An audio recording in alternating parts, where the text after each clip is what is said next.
時除咗食粽，喺大澳仲有一個傳統習俗。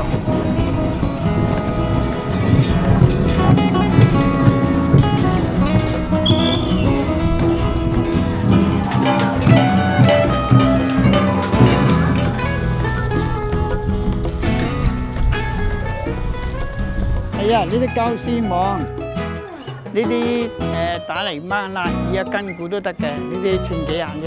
咁穿過去，你可以穿啊，咁穿都得㗎。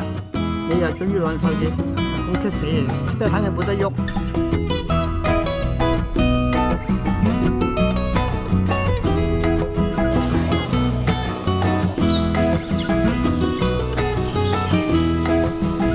揾條水油沖下個肚啊，睇裏邊有冇臭嘢抹，或者魚醬啊、魚葱啊咁抹埋出嚟，搭到夠完啦，咁游一陣，咁吊起水咁就曬噶啦。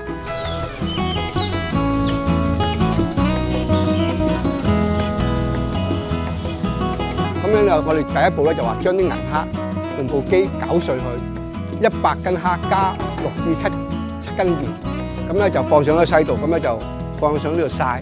咁咧，而時者曬到去下晝2點鐘到咧，咁就可以完成㗎啦。蝦醬經過發酵，佢有個海產嘅腥味。做呢個步驟咧，將啲腥味咧帶佢出嚟，俾啲風吹走佢，上下撈勻去曬，攪勻佢，再俾佢曬。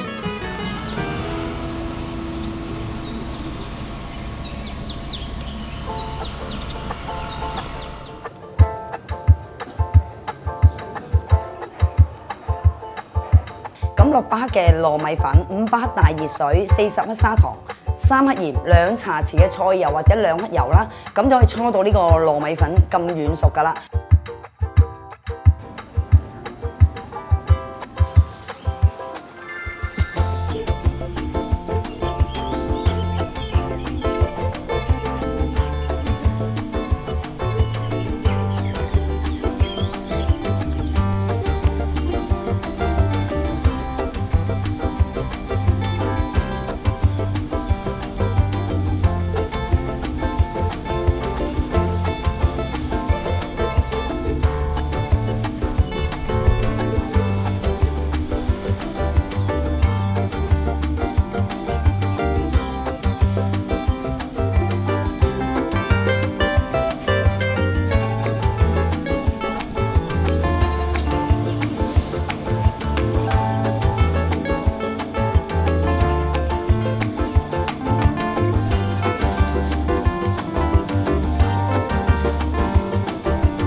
非遺與生活密不可分，隨處可見，隨時遊歷，處處有非遺。